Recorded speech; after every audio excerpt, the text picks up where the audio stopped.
Hey everybody, welcome back to Matthew Kelly Pottery. I hope you are doing well. Today we're going to talk about using a torch while throwing pots. I've been using a torch quite a lot lately while throwing pots, and I've had a lot of questions about how and why I use them and what kind of torch I use. So specifically I have two different kinds of torches that I use, and so we're going to cover what those are and show you all about them while throwing a pot. Imagine that. So let's go.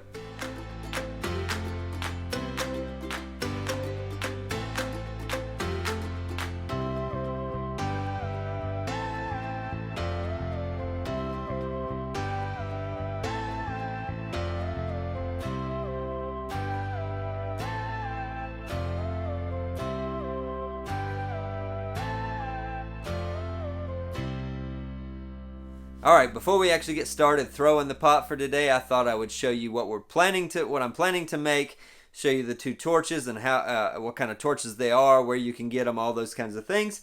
But first, this is a vase I made just the other day. This is a two-part vase. If you've been watching my videos for any length of time, you've probably seen me make two-part vases. So this was a vase made out of the bottom section was 3 pounds, and the top section was about 1.5 pounds of clay. Normally what I would do is make the bottom section one day. I would let them sit and then cover them lightly with plastic for that night, and usually the next day come back and put the top on. But I got kind of creative and kind of a little bit of a wild hair, and I thought, well, what if I torch the bottom really good and then just immediately throw the top and put them together? And I almost lost this one from something that I did, but it ended up making it, and it ended up being insanely big for 4.5 pounds in my opinion. I'm really thrilled with the way it turned out because it was like 20.5 inches tall when it was wet, right off the wheel, with just 4.5 pounds of clay. My tall skinny bottles I make are like 6 pounds of clay, all thrown in one piece, and those end up being anywhere from like 20 to 22 inches tall. So that's pretty cool and pretty neat, and that's why I thought, hey, I'll make a video talking about torches because this has just been really beneficial for me, and I'm sure it can and will be for you as well. So anyway, so this is the plan, trying kind of a new style of throwing sections by throwing the base, torching the base so it can stiffen up quickly, then getting another clay ball out, throwing the top, putting the two together. So this is going to be a kind of a combination video of how and why I use torches and what kind of torches I use, and then I'm also making a two-part vase. So this is a twofer. You're getting two videos in one here, all for the price of one, right? All for the price of free on YouTube. So no, I appreciate all of you guys' support on here, on Instagram. Really cool stat, just real quick. Today, I hit 10,000 followers on Instagram and 20,000 subscribers on YouTube in the exact same day. I'm like, that's pretty cool. Number one, just thanks for all the support on both those platforms. If you don't follow me on Instagram and you do use Instagram, you can go find me over there. It's under Matthew Kelly Pottery. And if you don't, that's okay. I might even start putting some of the reels that I'm putting on Instagram on YouTube Shorts. I just haven't done that yet. Mainly because I got to change the music because you can't use copyrighted music on YouTube. So anyway, but back to the issue at hand. We're going to be throwing a two-part vase using a torch, and now let me show you the torches that I use. All right, so this first torch that I have is an actual weed burner is what it's called, and you can buy this pretty much at any hardware store.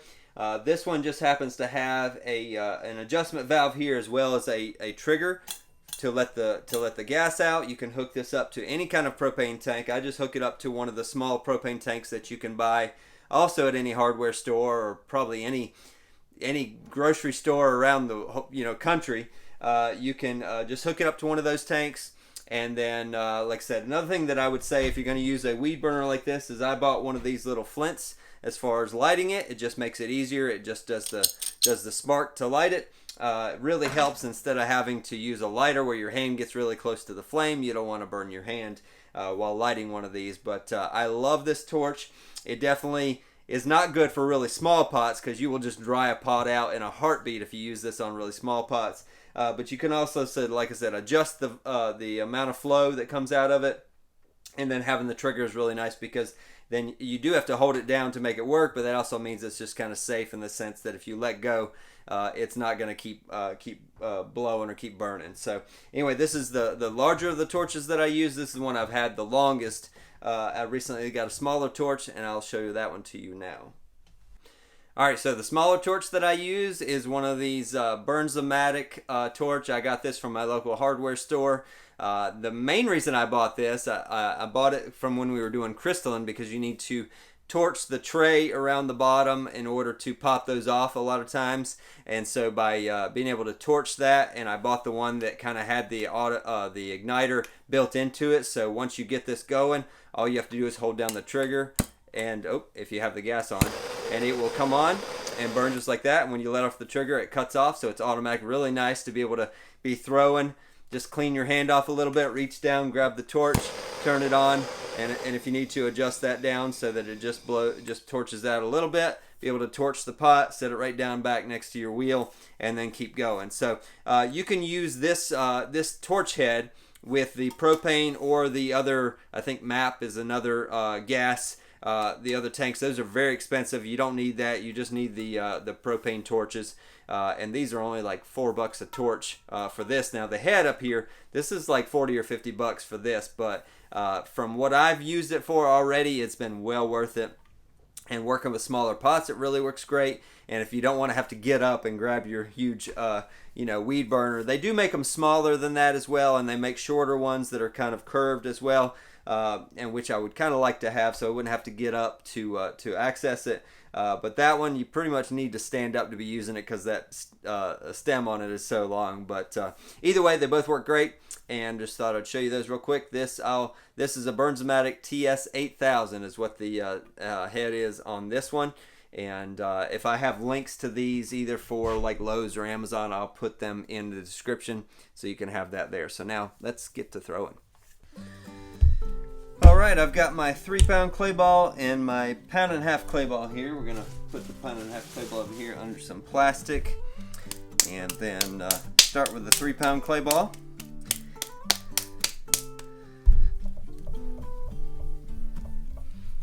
So as most of you know, I actually don't weigh my clay balls, but I have weighed them out based on the size of the pug that comes out of my pug mill, and then I just cut them to length. That makes it a whole lot quicker for cutting up clay balls. These could be slightly off from 3 and 1.5 pounds, but they're close enough that it works for what I need. So I have my water bucket set over here to the side so that it doesn't get in the way of the front view of the camera here. I did just put some belt conditioner on my belt, but it doesn't sound like it helped much. So hopefully the audio is okay for you guys. But I've been really kind of intrigued and interested in this really kind of slender, tall gourd vases like the one I just showed you. So we're going to make another one of those. So this first 3 pounds is not a very difficult form, I don't think, to throw, because it's not very bulbous. Just the 3 pounds pulled straight up and then bellied out in the center a little bit. But in order to add the extra 1.5 pounds on top, you definitely have to torch it, which is, like I said, the whole point of why we're talking about this today. This bat is a little bit loose. I did put a little bit of clay under the bat to help it stick, but it seems like it's still a little bit wobbly, but we'll make it work.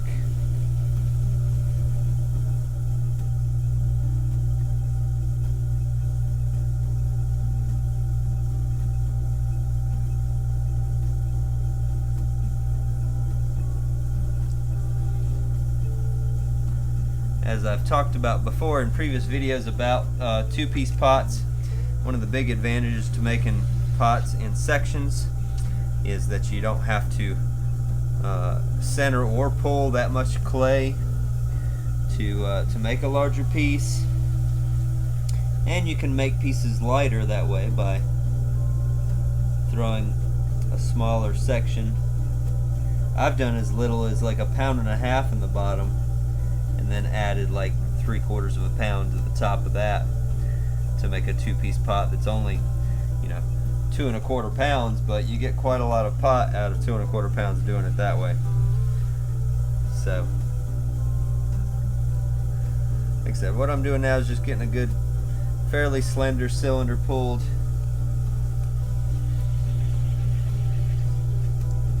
I'm going to get pushed in at the bottom a decent amount there. Might have pulled a little bit too much right there.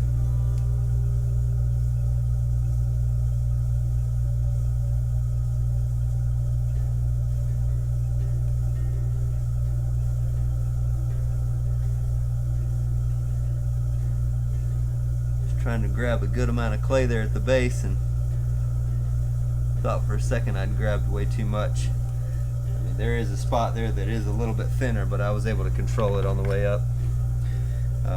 Now with the shaping, I'm going to also cut away a little bit there at the base before I start shaping, and I can, just like I said, do a basic kind of round. I've already got a little bit of that shape going on there, but I do want to push in at the base of it a little bit, make my little foot ring.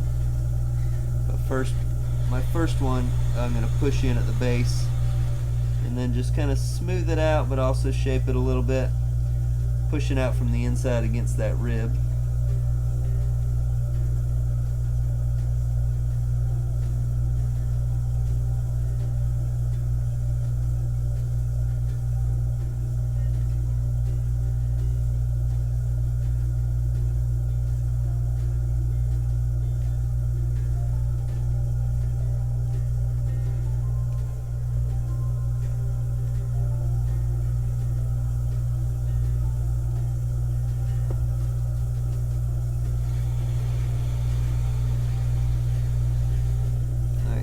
Come up off the bat a little bit, push in a little bit, leave that little bit of clay there from my foot ring.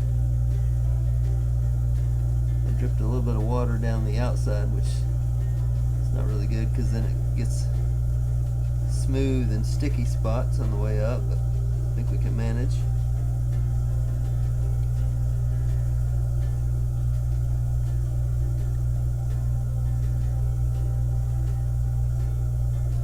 My main goal with attaching the top is to make sure that when I do put a second piece on there that you can't really tell where I join those two, so I want to make sure I have kind of a smooth transition. Of course I have to do that when I add that piece, but making the top of this so that it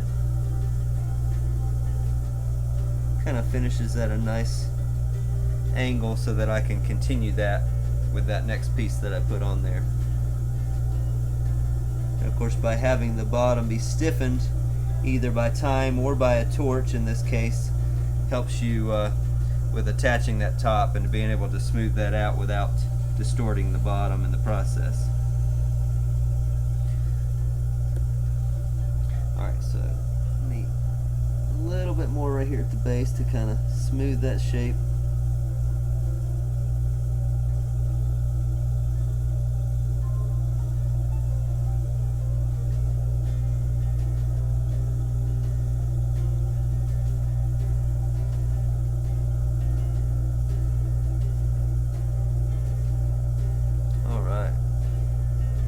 There we go. Alright, now I'm going to clean off the excess water around the foot there. And then just a little bit left in the bottom. A little bit of water, not much. So now what I'm going to do is I'm going to use the weed burner, the large torch, to torch this whole bottom section here. And I'm going to focus first on torching down in here and then just gradually moving that torch up. I'll probably speed this up a little bit, but I'm gonna, like I said, I'll start torching down here and just move that torch up and then back down. I might do a little bit inside as well, but my whole goal is to torch that all a little bit.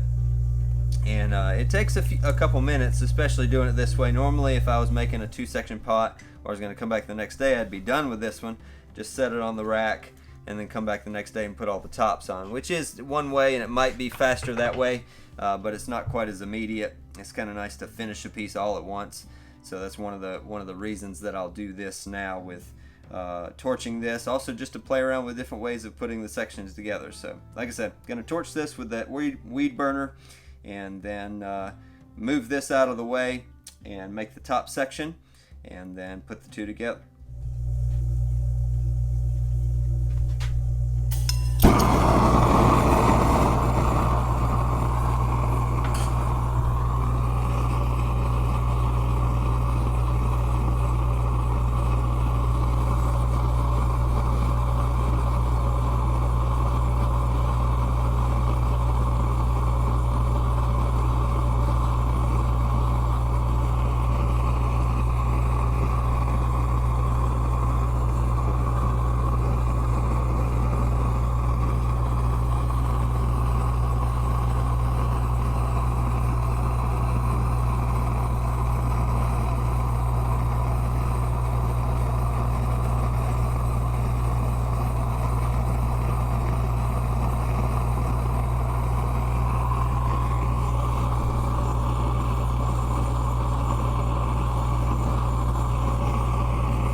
Alright, so I will set this aside. One thing to note, because of the way that I do these, at least with the way I throw pots in sections, if I am going to put this back on the wheel, what I've done is I've marked one of the bat pins on my wheel, like just by scratching into the wheel head with a screwdriver. I put an X here, so that what I'll do is I'll take a little bit of clay and kind of put a marking on my bat at that bat pin, so that when I go to put this bat back on the wheel, I put it on the same way that it was on before. That just helps because if this bat may not be perfectly centered, if the bat pins were, if I switch the bat around the other way, the pot may not be centered on the wheel with it that way. So I always mark that and then just try to put it back on the same way that it came off, just to help me with the centering process, or to keep the pot centered in the process. So alright, so I'm going to put that over there, and I may have to torch that a little bit more when I come back to it. We'll see. We just have to wait and see. I've torched it a pretty good amount already, but when I get back to it after it's cooled off a little bit, it may need a little bit more torching. Alright, so first let me show you before I make this next section, what I should have done. Take my calipers, and I'm going to measure on the inside. And I don't do an exact measurement of the inside. I actually come in about a ½ inch on each side, so probably an inch smaller than the top of that, because what I'm going to do is I'm actually going to make the next section, I'm going to throw it upside down, and the top of that is going to be concave so that it kind of fits down over the rim of this. When I flip it over on it, it'll fit down over the rim of this, and then I can smooth the inside and out over that rim to make a good connection. And so this is going to be measuring the inside of that, and so I want it to be kind of a ½ inch in on each side. You'll kind of have to play around with that and see what works best for you as far as measuring that, but for me, that's what I've found that works good so far. So now we're going to take that £1.5 clay ball. One good thing about throwing the next section is I don't have to worry about throwing this clay ball down sideways like I do most pieces, because this is not going to have a bottom in it. This is going to be just an empty cylinder, no bottom, no top. And I'm going to flip it over on top of that to make the top section. So I can actually just throw this clay ball down this way, which actually helps get it centered easier. But in my experience, if you pug clay through a pug mill and then you throw it down this way, you have more of a chance of getting those S cracks in the bottom, and we definitely don't want that.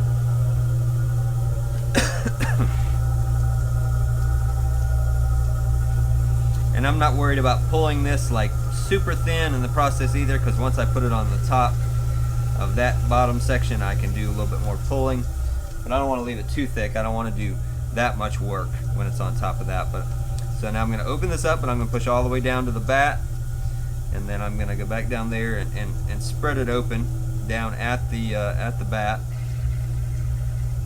So now I just have a donut of clay there, and then start pulling from there, just like I would any other piece, except I'm going to leave a little bit of clay extra clay at the top that I can flatten out to make that kind of a bowl shape. So I'm just going to kind of pull a straight up and down cylinder, just leaving some of that extra clay at the top, because this is, like I said, going to be flipped over on top of that we just threw.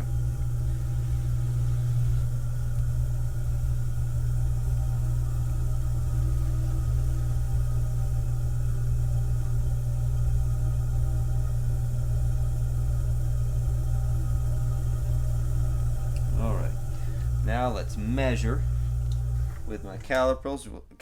We'll see how close we are. We're pretty close by the time we flatten this out and then push down. So I'm actually just going to push down with my index finger on my left hand to make that little gallery there.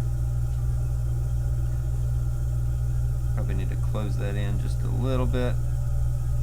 Like I said, just making a pretty big gallery there, and then measuring this with the inside, and now we're about where we need to be. I can just kind of pinch this in just a little bit.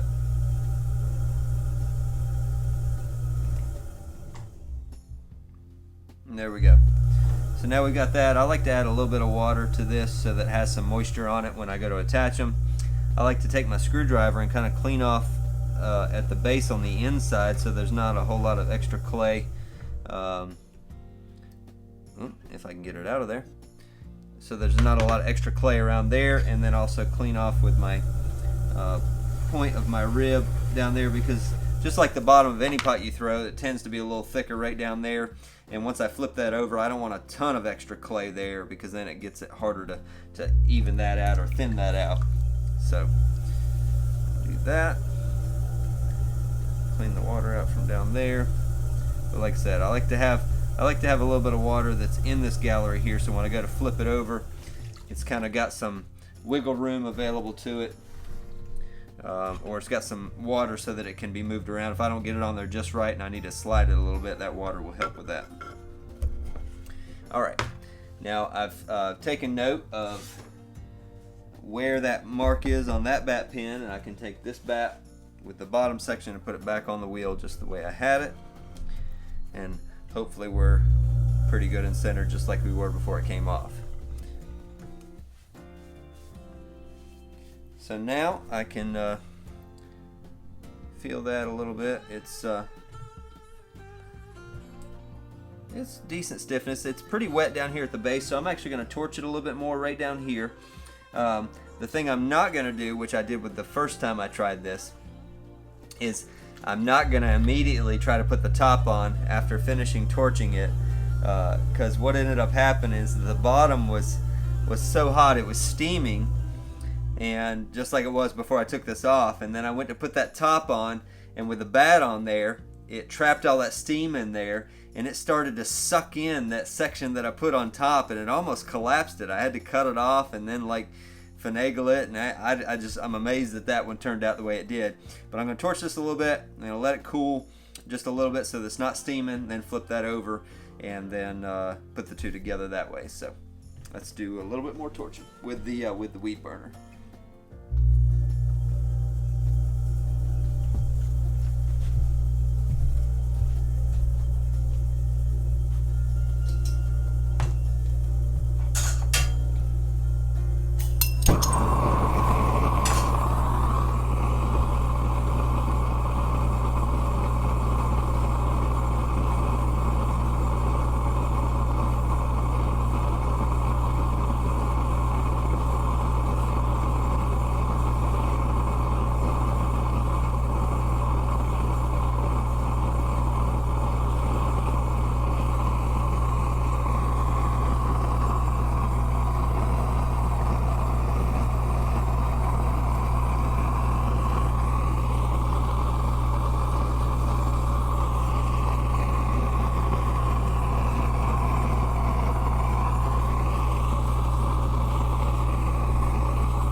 Trying to smooth that a little bit, and it's hot in there.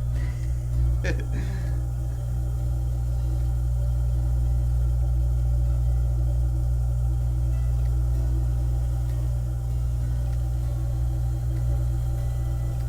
it's good and stiff now, and I know a lot of people have concerns about drying clay too fast, and I agree, you don't want to dry clay too fast, but this clay has it's just tough clay. It has a little bit of grog into it, but I've also done torching with smooth clay, and not had any problems. So it really just, it probably does depend on the clay and how much you dry it. Also on the shape, you know, you wouldn't want to take, you know, a bowl that's made out of 3 pounds that's, you know, 12 inches wide and torch it until it was this dry, because it would crack because of the amount of shrinkage happening on that bowl compared to this form that is kind of a tall, slender, closed-in form.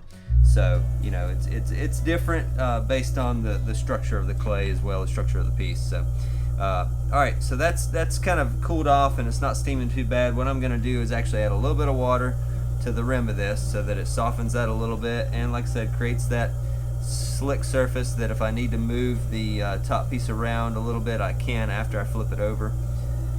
Just add a little bit of moisture there. Now I'm going to take this. The water's pretty much gone out of this, but I'm going to add a little bit of water there.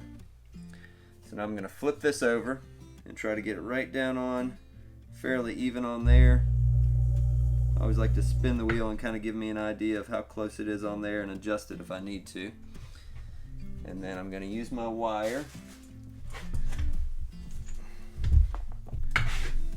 Hold the bat up against my chest and pull that wire up against the bat and towards my chest, and then be able to take that off. And you can see the steam that was trapped in there did come out.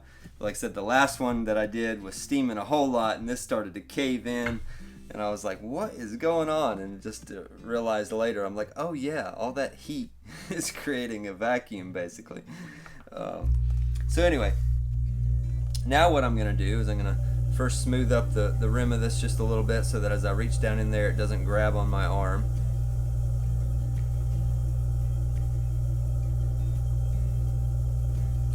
And then add a little bit of water just under this, and I'm going to start by pushing this down. So I'm basically just taking my fingers on this hand and kind of pushing down so that I can kind of work the clay down and push any air that might be trapped in there down and out.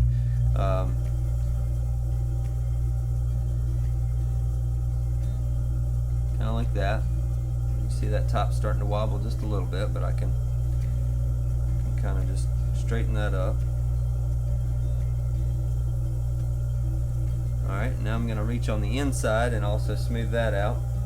To get water down in there, I like to dribble the water down my hand onto the inside.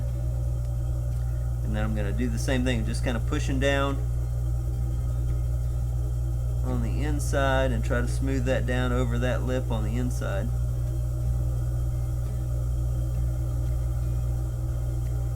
There we go. And then in order to get this, I'm going to cone this in a little bit just so that it's already in a little bit from where it is.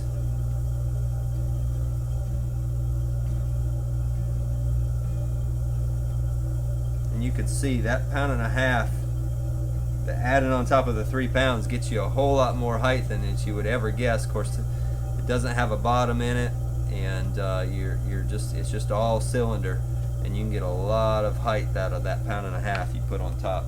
Now we're going to just take the back curved side of my wooden rib here, and I'm going to kind of push in and kind of cut away some of that clay and smooth that section out right there where they're attached on the outside.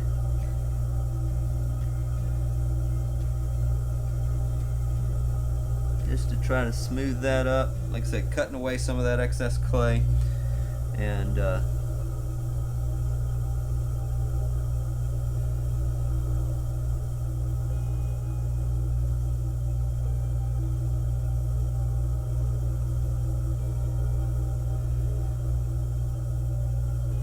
one of the advantages to doing this by torching it, this is not quite as dry as it would be if it sat for a whole day, so I can manipulate it a little bit more than I could if it just sat there under plastic or whatever for a day before adding a top to it. So this one I'm going to try to actually carry this, I'm going to try to carry off of this curve and just kind of gradually, because I've got so much clay here, I'm going to try to gradually bring this up and have a lot higher, kind of a gradual pull in, and then just do a little bit of a the second bubble up a little bit higher, and then do the top on that. So alright, like I said, I'm going to take this and try to gradually go off of the curve of the base and go up with that.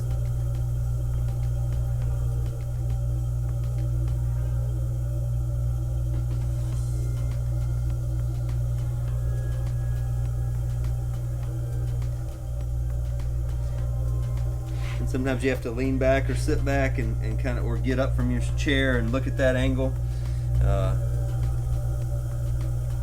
This top is a little uneven, so I'm just going to go ahead and cut that off. I've got plenty of clay there to work with.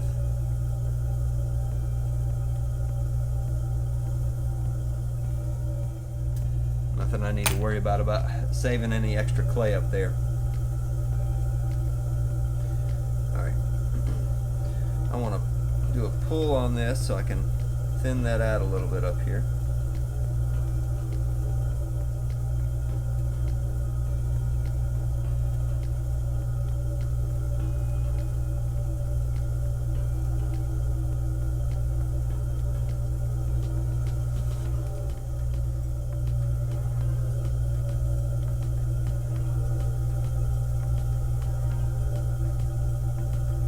I've even thought about making some vases that are like this, just that gradual, make it a little bit more bulbous here, and then just a gradual curve in all the way up, like a really complicated form to make, because it is so simple. Because any deviation in that gradual curve, and your eye will catch it so quickly. So might even use my metal rib here, because I can really smooth it out and work on making sure that's a gradual transition there. And like I said, I just want to carry that in, maybe start pinching it a little bit more right up here, and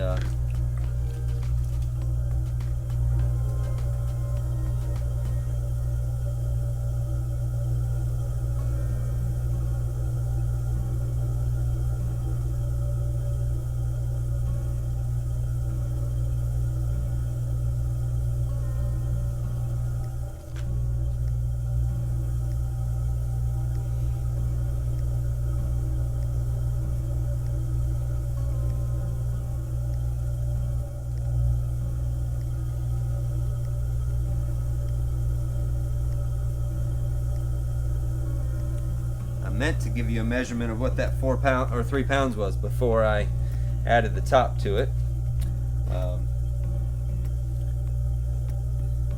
I'll give you an idea at the end of what the total thing is, and what the total piece is, and then maybe what that bottom would have been. So that's a pretty nice gradual curve there. I'm going to work on that just a little bit more, but I want to have a little bit of moisture here for my hand to steady the top.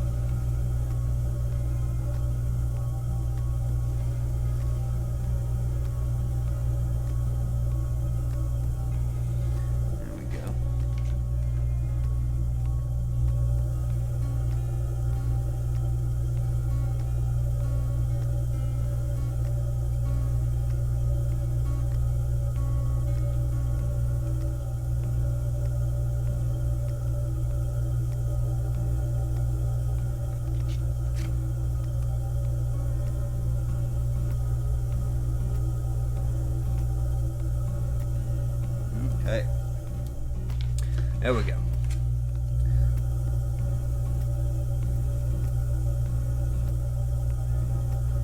And it's definitely a little thicker here than I would necessarily need, but I'm not too worried about that, because I've already got so much height out of this 4.5 pounds that it's not really going to bother me, and it's, you know, giving it some good structure there so that I can work on all this at the top. So now I do want to try to pull this top section here that I'm working on. Oh, I don't want to dump that all the way down in there. All right.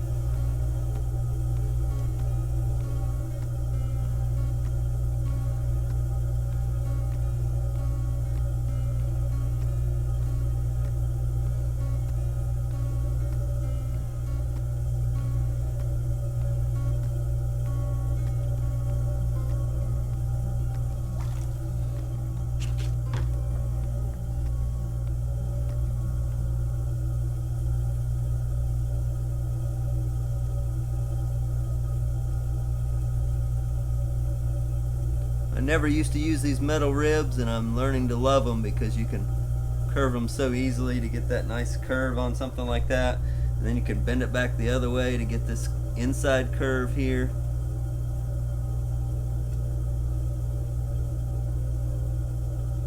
I just am always very careful about cleaning these off, because I do not want to cut my finger on one of these, which could definitely happen. Alright, so now I want to go from here and kind of bring that in and finish off the top with a nice little skinny top on it. I will have to cut that off again because, as you can see, as I pinch that in, it's getting a little uneven, but I can just kind of pull that up and cut it off.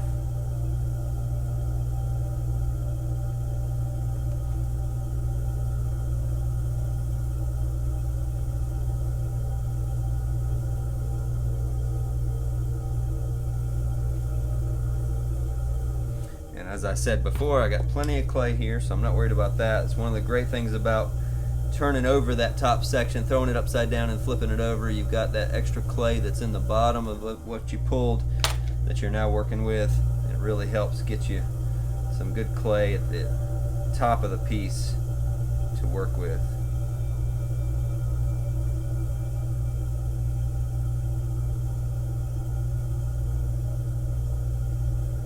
Alright, now I want to make sure this curve here is where what I want it to be.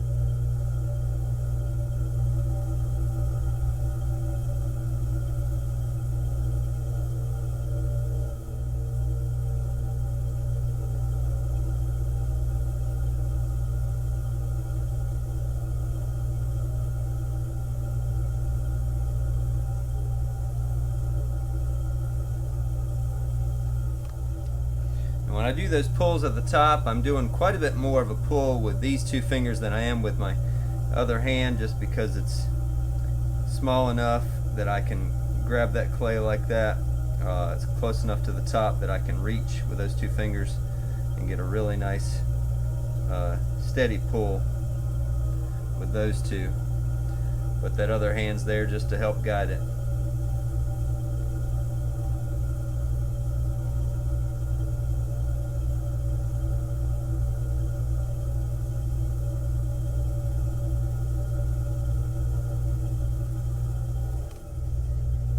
Go.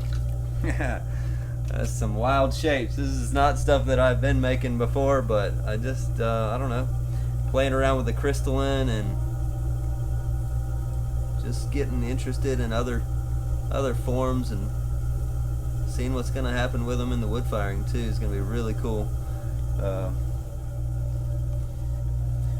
Doing slip work on these, just playing around with all kinds of stuff. And then also doing some of my traditional forms as well. Yeah, that's definitely a funky pot, but and that top, it's got just a slight wobble to it, but I'm not too worried about that.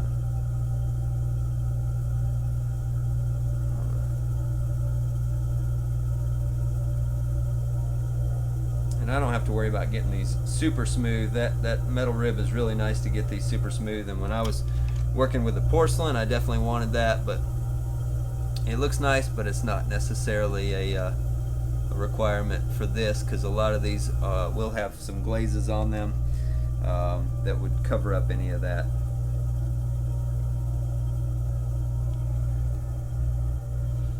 Alright, let's see. Sit back a little bit and take a peek. Alright, I did get a drip that went down here on the base, and that may show up in the finished piece. So what I'm going to do is I'm actually going to take some water and actually, to get rid of that, I'm going to put water all over the bottom here with my sponge.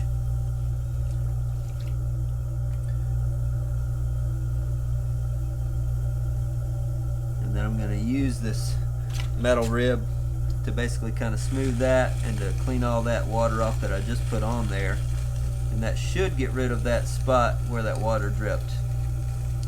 I don't like for that water to drip, especially when something like that's already been stiffened with a torch, because it will A lot of times that drip will show up in the finished piece if you don't get it off. And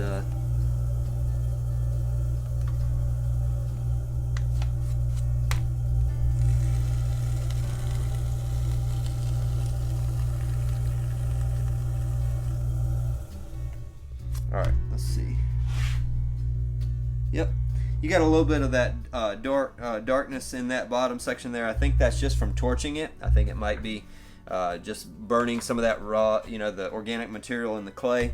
I don't believe any of that will show up in the finished piece, but that drip, as you can see, is gone, and we have a nice rest of the form. And let me grab a measuring tape real quick and see how tall it is.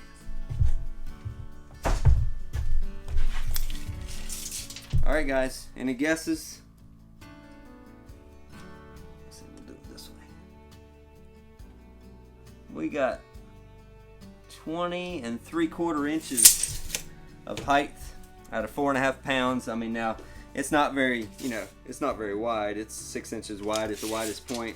That 3 pound section was probably about 11 inches tall before I added the 1.5 pounds on top. But that means that I got like, 9 inches, 9 3/4 inches out of that 1.5 pounds I put on top. And well, I didn't show you how I used the second torch. I just realized, I'm like, oh, I didn't need it. But how I would have used the second torch is if I needed to stiffen up like a section here before I throw it in. This is a great torch for that, where you can just turn it on. You could really control the flame and torch just a section like right here where you're working on the shoulder of a piece. It's really good for that. So I would use this torch just like that before closing in the top and torching that. Or sometimes even when I was throwing some of that porcelain, I would actually torch the top of the piece like this to dry it out, so that as I lift the bat off the wheel, it doesn't cause the top to twerk or torque, as I go to take it off. Because sometimes I do have the extra little bit of clay under a bat to help it stick, as I talked about earlier. And sometimes you go to pry that bat off the wheel, and as one side comes up, it kind of flexes the bat, and that can cause the top of the pot to warp or torque like that. And by torching it a little bit, that can help. And like I said, just having this next to your wheel, where you can just flick it on, adjust it, and then you always want to torch the pot while it's turning. You never really want to torch it just sitting still, because you'll put too much heat in just one section. But it's really good for that, just to torch like a shoulder or just the top of the piece to stiffen it up before you take it off the wheel. Especially smaller places like this, where that weed burner would just be way too much. It would dry that out so fast that it would not be good for the pot. And so now, like I said, this one is not stuck that much anymore, because it's already been taken off and then put down again. But there you go. There's, like I said, 4.5 pound pot. It's almost 21 inches tall. Super thrilled with that, and hope you learned something. Hope this helped you. And like I said, I didn't show you more about that little torch. I'll include that in another video where we talk about that little torch a little bit more. But at least I showed you the 2 different kind of torches I have and how I would use them, and showed you another way of joining sections immediately. So this one probably took a little bit longer than a normal video, but like I said, hope you learned something. Hope you enjoyed it. And yeah, if you haven't already, hit the like button, subscribe to the channel before you go. Follow me over on Instagram if you do have an Instagram. I'm posting a bunch of reels there, and I'll probably start putting some of those on YouTube as shorts as well. But exciting things going on, and I appreciate all your support, and we'll see you in the next video. All right, thanks. Bye.